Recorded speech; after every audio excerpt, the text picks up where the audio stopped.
Massive, lethal, and heavy machines, all here in today's episode. So sit back and get prepared to be blown away. Let's begin with the Panzer VIII Maus. The Panzer VIII Maus was a tank like no other. Built by the German military during World War II, it was the largest fully enclosed armoured vehicle ever designed. They poured massive effort into making machines that were bigger and stronger than anything else, and the Maus was the result of this obsession. Only one Maus was ever completed, but it never got to see battle because it was captured by the Soviets. This tank was a beast. At 33 feet long, 12 feet wide, and weighing a massive 207 tons, it needed 6 people to run it. The Maus could roll over almost any terrain, reaching speeds of up to 14 miles per hour. Bridges weren't an option because of its weight. It even had a snorkel that allowed it to dive as deep as 26 feet underwater. The next machine is the Komatsu D575A. The Komatsu D575A is a giant on wheels, known as the biggest bulldozer in production. It gets the job done at surface mines across the US, Canada, and Australia. At 38 feet long and 16 feet tall, it's built to move mountains or at least massive piles of dirt. Each pass clears up to 125 cubic yards of material, and it can dig down 7 feet without breaking a sweat. This 168-ton machine runs on a 12-cylinder, 4-stroke diesel engine that cranks out 1,150 horsepower. But because it's so large, it can't simply roll onto a new job site. Moving it means taking it apart and loading the pieces on up to 8 trucks. Once it reaches its destination, it's put back together and it's ready to work again. Moving on, we have the LHC.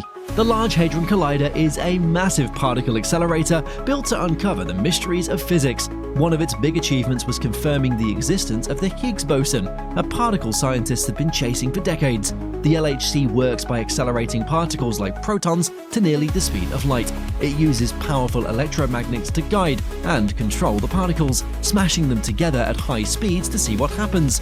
These collisions, they help researchers study the tiniest building blocks of the universe. Since it started running in 2010, the LHC's 7 detectors have delivered outstanding results. Plans are underway to build an even larger collider to take on new questions raised by the LHC's discoveries. Now, let's move on to something different, La Princesse. In 2008, Liverpool, England got a show for the world. As part of the city's celebrations, a giant robotic spider named La Princesse made its debut.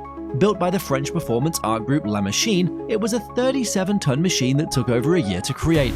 With 50 axes of motion, it crawled through the streets at a modest 2 miles per hour, helping it navigate the city with 16 cranes, 6 forklifts, 8 cherry pickers, and a team of over 250 people.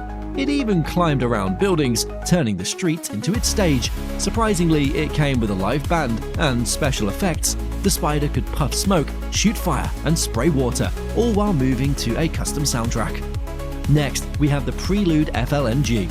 This is a massive offshore facility built to tap into gas fields far out at sea. Launched by Shell in 2013, it holds the title of the largest floating structure ever built, stretching over 1,600 feet in length and 243 feet in width. It uses more than 260,000 tons of steel. It's said to cost around $13 billion. Prelude is stationed 120 miles off Australia's coast. This setup keeps it stable, even in the face of a Category 5 typhoon. With a full-time crew of 240, Prelude started operations in 2018, and it can produce 110,000 barrels per day, pulling up liquefied natural gas, condensate and liquefied petroleum gas. Designed to work for 25 years, this floating giant ensures steady production from the gas fields it serves. Moving on, we have the overburden conveyor bridge F60. This is a large machine built for the Lusatian coal fields in Germany. These fields near the Polish border have been producing coal for decades. To keep up with the demand, 5 of these massive machines were created. Each F60 has excavators on both sides that can shift nearly 30,000 tons of material every hour. With 9 conveyor belts, they transport all that material to trucks for disposal. They were 200 feet high, 260 feet wide, and 1,647 feet long. They weigh 13,600 tons, making them some of the heaviest vehicles ever built. To give an idea of that size, an F60 is longer than the Empire State Building. Moving on, we have the Truck Dino. Truck Dino, the robot dragon, is the pride of the German town of Fürth in Bavaria, also called the Dragon City. Every year, the streets come alive with a play called Dragon Slay. a tradition dating back to the 16th century that tells the tale of St. George and his battle with the dragon. By 2001, the old prop dragon was showing its age, so plans began for something new. The result, released in 2010, was a giant walking robot dragon that set a world record for the largest independently walking robot. Weighing 11 tons, it's powered by a 2-liter turbo diesel engine, and it moves with the help of over 1,000 feet of hydraulic lines and 4,000 feet of electrical wiring. The dragon spans 40 feet with its wings, has a massive tail, and it's controlled by a remote. For extra drama, it can spray 17.5 gallons of fake blood and breathe fire up to 5 feet. On the next machine, we have the Antonov AN-255 Miria. The Antonov Miria was built in 1985. It holds the title of the heaviest plane ever made. Originally designed by the Soviets to transport the Buran spaceplane, it was created to handle massive loads. The aircraft measures 276 feet long, stands 60 feet tall, and has a wingspan of 290 feet. It's powered by 6 Progress D18T turbofan engines, each producing 229.5 kilonewtons of thrust. With this setup, the AN-225 can lift nearly 1.5 million pounds and move at speeds at up to 500 miles per hour. After the Soviet shuttle program ended, the AN-225 sat unused for 8 years, but its massive size and power made it perfect for other jobs. Today, it's still in service, carrying everything from disaster relief supplies to oversized cargo, like wind turbine blades and heavy generators. Now, let's look at the Belaz 75710. This is the king of hauling trucks. Built by Belarusian company Belaz, it holds the record for the highest payload capacity in the world. This truck weighs 500 tons on its own, and it can haul another 500 tons of material at 67 feet long, 32 feet wide, and 27 feet tall.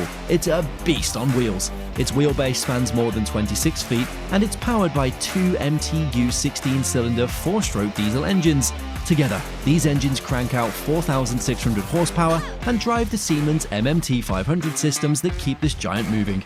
Despite its size, it isn't slow, and it can reach a top speed of 40 miles per hour, and even when fully loaded, climbs a 10% incline at 25 miles per hour.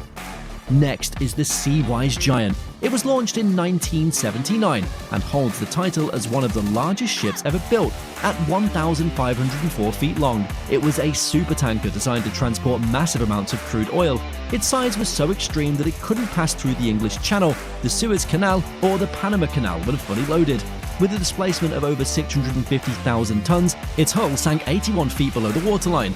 Building the ship wasn't easy either. Early on, severe vibrations caused the commissioning company to reject it. After a major refit, the ship was finally ready, with 46 crude oil tanks, a 230-ton rudder, and a 50-ton propeller. It could move at about 19 miles per hour, but needed a turning circle of 2 miles and more than 5 miles to stop completely. The Seawise Giant had a turbulent career, changing owners multiple times and even being sunk by the Iran-Iraq War in 1988. Next, we have the Typhoon Crane. The Typhoon Crane was built at the Yantai Rafale shipyard in China. It's designed to handle the biggest ships and the heaviest load, with a lifting capacity of 20,000 tons. It holds the records for the 3 heaviest crane lifts ever. Originally, the crane was created to place massive modules onto ship hulls that were constructed elsewhere.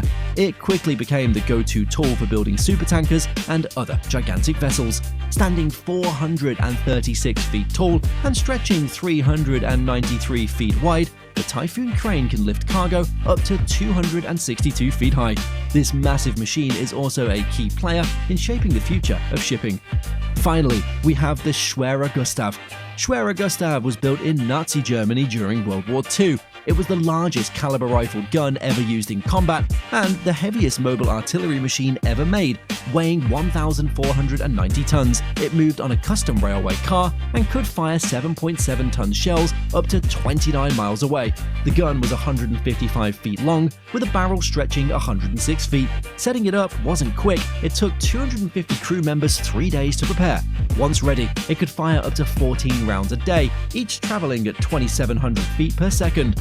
Nothing could withstand its firepower. Its most notable use was during the Battle of Sevastopol, where it destroyed a munitions depot buried 98 feet underground.